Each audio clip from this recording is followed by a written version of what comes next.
Eu entendo permacultura como uma ferramenta de sustentabilidade para qualquer ambiente.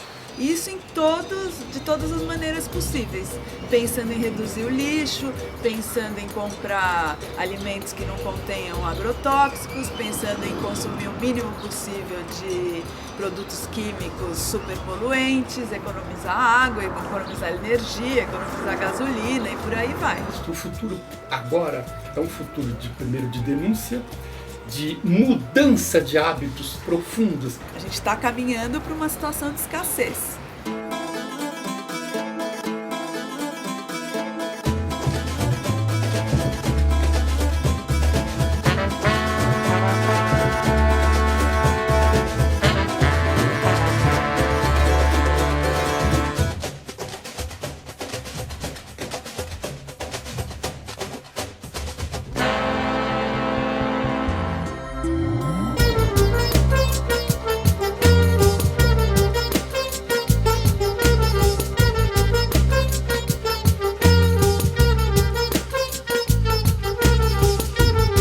Ser sustentável em São Paulo é uma realidade praticamente utópica. Sustentável é aquele pequeno grupo indígena nômade que vive no meio da floresta, que não consome nada, que gere resíduo, que não altera o ecossistema. Esses grupos são sustentáveis, mas não é assim que a gente vive. Então o que a gente faz? A gente tenta dentro da residência criar um pouquinho da natureza, né? Tentar devolver um pouquinho da natureza. O grande desafio da humanidade é mudar os hábitos. O lixo, na verdade, é gerado por um mau hábito que a gente tem. Um hábito que primeiro que eu gero o lixo e outra pessoa vai cuidar para mim. Essa outra pessoa não consegue cuidar, que é o governo ou a prefeitura. Ela não está cuidando, não se iluda, né? Ninguém cuida do seu lixo. É o caso que a gente chama do milagre do lixo, que as pessoas colocam o lixo para fora, abrem, mesmo a questão da reciclagem, que acontece muitas vezes, elas abrem, sumiu, desapareceu, aconteceu uma mágica ali. Ninguém sabe o que acontece, para onde vai. Tudo é feito para você consumir e descartar. Então vou lá na padaria, no supermercado, comprar presunto, aí você tem que falar pro moço: moço, o meu é sem isopor. Aí a pessoa fala: mas sem isopor por quê? Aí você tem que começar: não, é porque isopor gera muito lixo. Entendeu? Desgaste. Aí a pessoa não entende nada, eu já vi isso várias vezes. A pessoa pega, põe o presunto em cima do isopor, aí pesa, embrulha depois sem isopor e joga o isopor fora. Aí você fala: não, então me dá aqui o isopor. Aí a pessoa fala: mas por que você quer o isopor se você não queria o isopor? É super complicado, entendeu? Eu acho que essa questão da reutilização, da redução de consumo é extremamente fundamental. Ou seja, é muito mais importante que a reciclagem. Por quê? Porque a reciclagem, ela mesma, ela é finita. Começar, então, entender que você vai ter que cuidar desse lixo e você tem limites na sua casa.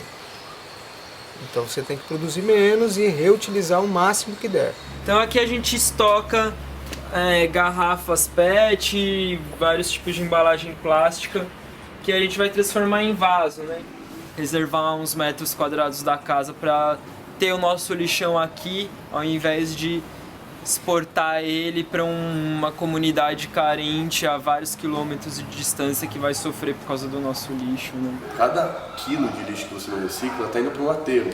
E é importante a pessoa entender isso, que o aterro ele não é infinito. Ele é um espaço, ele é uma área. Uma hora acaba aqui. E as outras cidades não querem mais receber nosso lixo.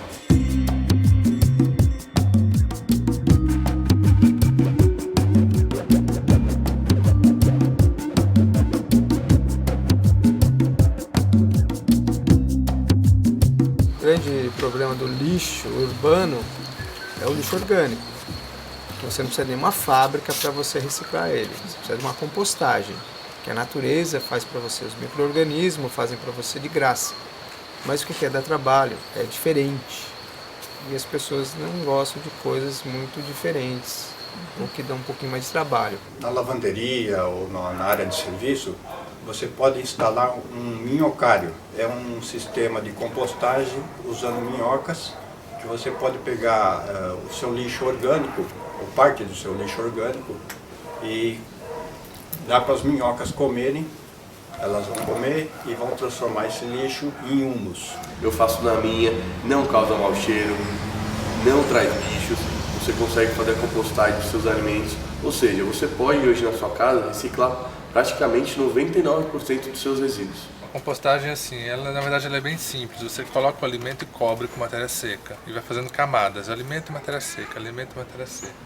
Eles já vendem o minhocário com um pouquinho de humus e um pouquinho de terra e serragem e algumas minhocas.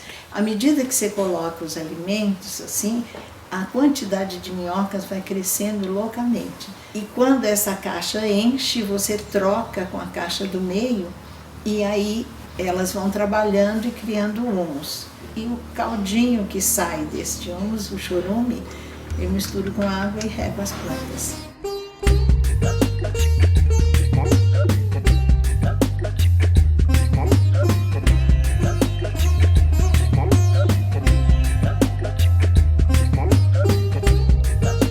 Esse adubo aqui vai ser colhido, né, e vai ser usado no plantio. Porque à medida que a chuva cai e a gente rega, esses nutrientes vão entrando. Você acabou de comer, vai sobrar algum resto de comida, você coloca na compostagem. Não demora tempo, não demanda tempo, é extremamente fácil. Eu acho que diminui muito o lixo, separa o tipo de lixo, quer dizer, é uma contribuição individual e muito pequena, mas se isso se repetisse com muita gente, era uma mudança muito grande. Eu tenho o lixo orgânico da cozinha. A gente podemos fazer composto para produzir mais comida, que vai voltar para minha cozinha, que vai sobrar um resíduo, que vai voltar para a composteira, que vai virar horta de novo. Então, esses sistemas, depende onde é.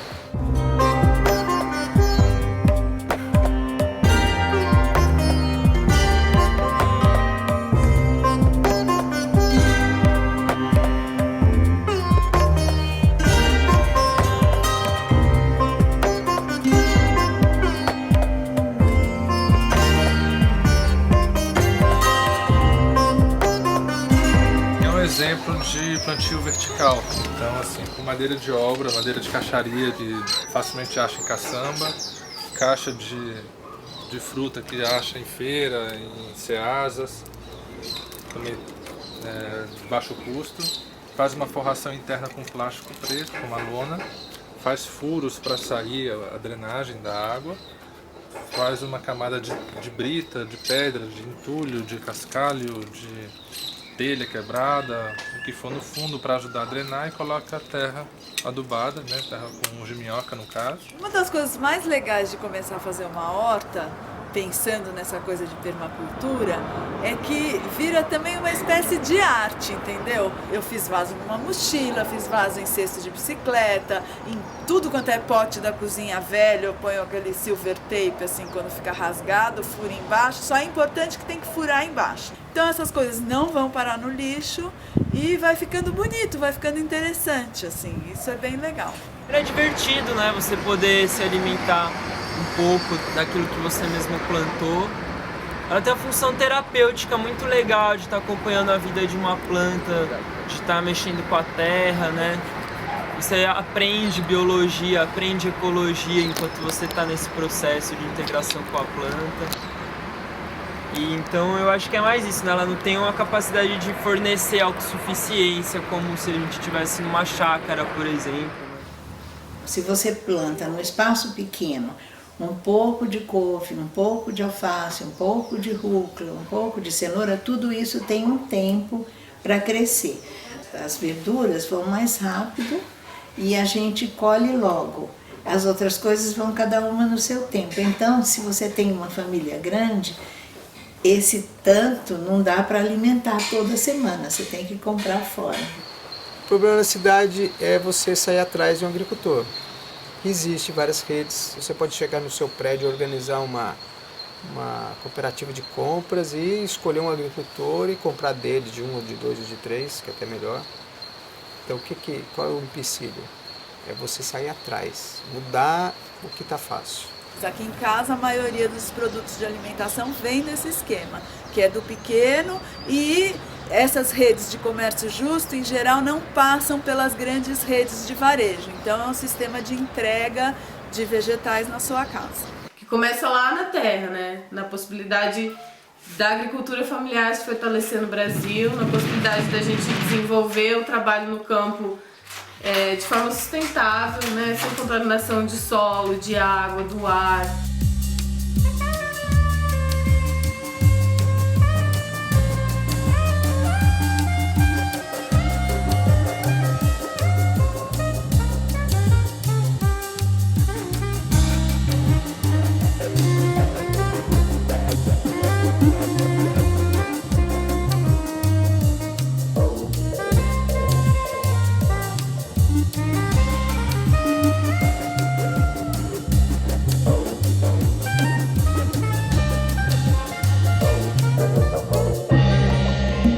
Produzir tomate, banana e outras coisas mais no processo que o capitalismo exige, a Revolução Verde iniciou no mundo uma intensíssima fabricação de agrotóxico. E é por isso que houve Revolução Verde. Porque daí em todos os lugares do mundo onde se podia enfiar plantação, se enfiou. A intenção das pessoas era boa, era acabar com a fome no mundo. Então, assim, descobriu-se que jogando adubos químicos muito simplificados e solúveis e usando armas químicas diluídas para afastar os insetos, os pulgões, etc., num primeiro momento a produção vinha muito abundante. E o nome disso é Revolução Verde. Esse processo de produzir, escoar e sofisticar para os gostos diferentes das populações, na medida em que as classes médias também começam a ganhar mais dinheiro, isso funciona no mundo inteiro. Isto leva a liquidar com as relações antigas que o consumo tinha com a natureza. Agora o consumo tem a ver com processos artificiais. Então é importante que a gente passe a consumir orgânico não só pela nossa saúde, como pela saúde dessas pessoas que trabalham lá e a saúde do meio ambiente. A planta vai ser plantada na terra, então vai ser um cultivo orgânico, sem agrotóxico, né, sem inseticidas, sem nada. E o abastecimento de água vai ser através desse cano. Essa forração é um material sintético, ele é muito durável e faz o efeito de capilaridade, conduzindo a água desse tubo para a terra. A raiz da planta ela vai puxar só a quantidade de água que ela necessita. Então esse vaso ele acabou sendo um vaso muito econômico com relação à água. Essa cisterna foi feita com um vaso adaptado, o prato que recebia água normalmente como um vaso normal, eu transformei em tampa da cisterna e o furinho que já veio nele eu usei como adaptador para os conectores. Eu tenho uma água super pura que pode regar minhas plantas. A mini cisterna o que é? É uma bombona pequena de 200 litros, onde eu vou colocar num canto da casa que ocupa no máximo 1 metro quadrado e eu vou usar a água de chuva o que for possível. Armazenar nessa bombona e usar para lavar chão, ou para irrigar a planta, ou até mesmo na descarga do vaso sanitário. Então a água cai no telhado vivo, ela enche essa primeira cisterna aqui. Aqui a gente chama de cachoeiras paulistas, então eu piso aqui nas bandejinhas de pedra, né? Quando eu chego cansado de bicicleta, ligo aqui, eu tenho água da chuva para dar uma refrescada, né? A ONU até deu um alerta para a cidade de São Paulo porque o consumo por habitante estava chegando a 500 litros. E sendo que na África, 26 litros. E a média nacional, aceitável também no mundo, é uns 120 litros. Teoricamente, nós vivemos num sistema capitalista, onde quanto mais consumo, melhor, porque daria mais lucro. Mas a Sabesp, que vive desse lucro, faz uma propaganda justamente ao contrário. Pode parecer estranho à primeira vista para um leigo, porque chove bastante, principalmente na época de verão, mas o que acontece? É insuficiente para uma população tão grande. E por isso que a Sabesp vai buscar água tão longe. São tecnologias extremamente baratas que você consegue um resultado muito bom. Seja os arejadores, entendeu? Para as torneiras, seriam torneiras hidromecânicas, que são as torneiras de pressão, né? Que reduzem muito o consumo de água, são as bacias sanitárias, que hoje em dia já são produzidas todas em 6 litros, mas você consegue também instalar um sistema de duplo acionamento, que é 6 e 3 litros, que você reduz muita água e o investimento é baixíssimo. Nós temos visto ano a ano uma queda de consumo por economia, por família.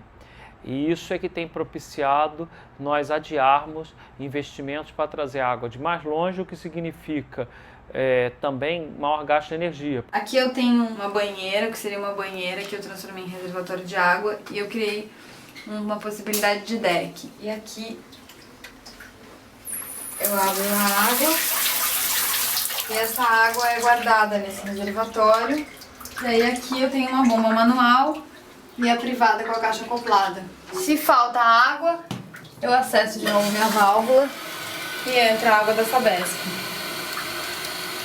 Senão eu fecho, não entra mais água e eu alimento ela com a bomba. Aqui a água cai do telhado, passa aqui por um filtro de brita e carvão, cai na cisterna. Aqui a gente aproveita essa torneira aqui que tem altura, né, para usar de pia mesmo, né. Principalmente lava material de jardinagem, lava a mão, mas eventualmente lava a louça aqui também. E aí quando a água desce até o nível aqui de baixo, a gente usa essa torneira aqui mais para irrigação mesmo do jardim. A gente cuida mal de um bem que nos dá vida, essencial à nossa vida. A gente não tem respeito nenhum por essa matéria ou esse recurso. A gente usa a água porque o Brasil é um dos países que mais tem água no planeta. Abundância de água. Nós temos realmente uma cultura de desperdício e isso se reflete do ponto de vista energético também. Nós temos desperdício não só de energia elétrica, como temos desperdício de derivados de petróleo, nós temos desperdício de energia em todos os sentidos. O chuveiro elétrico é a coisa mais ineficiente que tem numa casa. 5.000 watts, o mais fraquinho dos chuveiros, para você tomar banho. Como tem sol, o sol esquenta a água. Então, esse daqui é um aquecedor solar feito com materiais de baixo custo, né? Tubos de PVC, uma caixa d'água normal. Esse coletor solar ele é feito com os tubos, atrás dele tem uma embalagem Tetra Pak, ele é preso com fitas de garrafa PET. Esse coletor é colocado em cima da casa e ligado através de tubulação revestida a uma caixa d'água. A caixa d'água a gente reveste ela para virar uma caixa térmica. A manutenção é tão barata, tão simples que qualquer um faz. Depois que ajudou a montar a caixa, qualquer um faz a manutenção. 2 chuveiros, uns 7 ou 8 pessoas dentro de casa, mais os netos que vêm no fim de semana. E uma hora dessa é só alegria. Vamos admitir, isso eliminaria chuveiros elétricos, né, em residências, digamos, térreas ou de 2 pisos ou algo desse tipo, né? Então, em termos relativos, isso não chegaria a ser muito significativo. Mas, se for 1 ou 2% do consumo nacional de energia elétrica, isso em termos absolutos é bastante. É uma usina de médio porte a grande porte. A economia na conta bem usada é 35%, mais ou menos usado 30%. No chuveiro você pode chegar a ter até 80% de economia aqui em São Paulo. Dependendo da região, você chega a 100% de economia com aquecimento de água para banho. Está previsto também de 2010 a 2020 um crescimento da geração da oferta de energia elétrica da ordem de 56%. E se este investimento não for feito, nós aí sim vamos enfrentar uma crise muito séria de falta de energia elétrica. Se cada das pessoas, por exemplo, de Guarulhos, deixar de usar 30% na energia, você vê quantos milhões de quilowatts vai economizar. Quer dizer, então, rende no bolso e ajuda também a natureza. Tem uma frase do Gandhi que eu adoro, e a frase é assim: seja a mudança que você quer ver no mundo. Então eu acho que a melhor maneira, e isso vale, eu tenho filhos, né? E é incrível como na educação isso é verdade. Você ficar falando e fazendo sermão é uma coisa chata, desgastante e pouco eficiente. Você dar o exemplo e agir é uma coisa que tem um impacto enorme. Só por as pessoas estarem aqui nessa cidade, são extremamente impactantes. Não tem como ter zero impacto, mas tentar algumas coisas. Se você, por exemplo, não consegue deixar de utilizar o carro, parta para outras coisas, entendeu? Faça outras coisas que compensem esse impacto que você gera.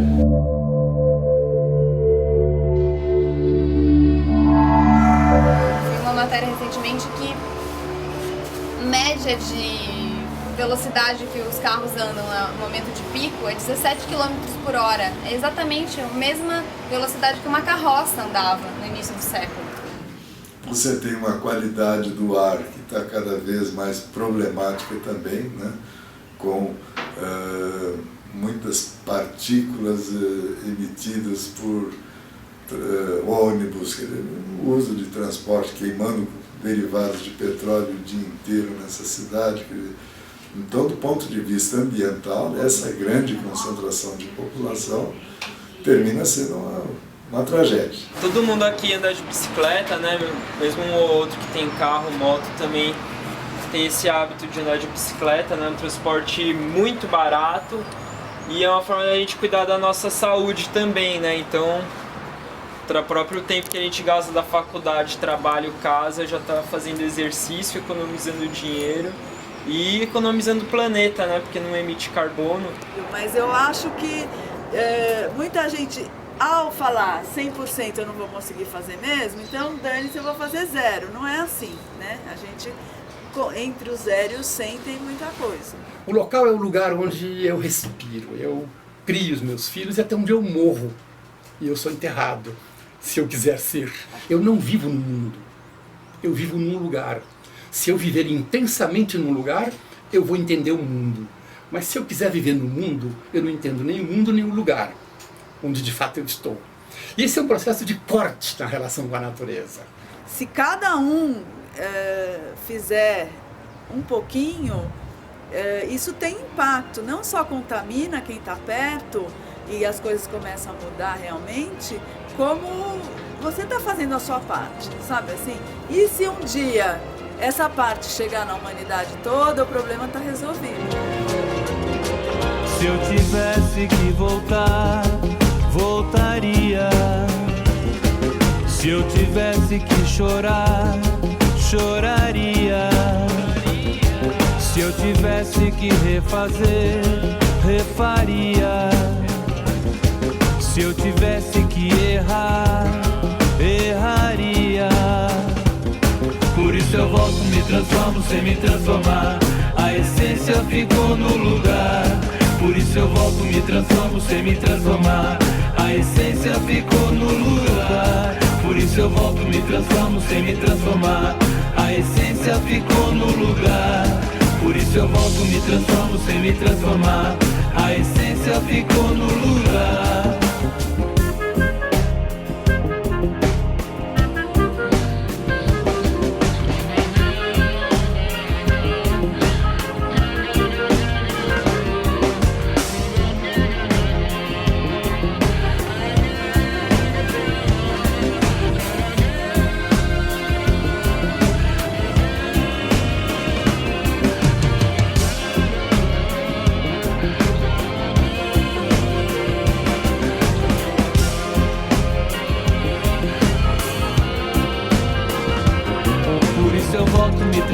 Sem me transformar, a essência ficou no lugar. Por isso eu volto, me transformo sem me transformar. A essência ficou no lugar. Por isso eu volto, me transformo sem me transformar. A essência ficou no lugar. Por isso eu volto, me transformo sem me transformar. A essência ficou no lugar.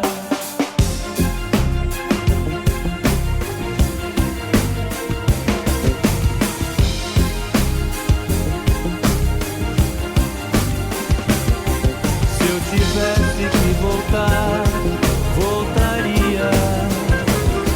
Se eu tivesse que chorar, choraria.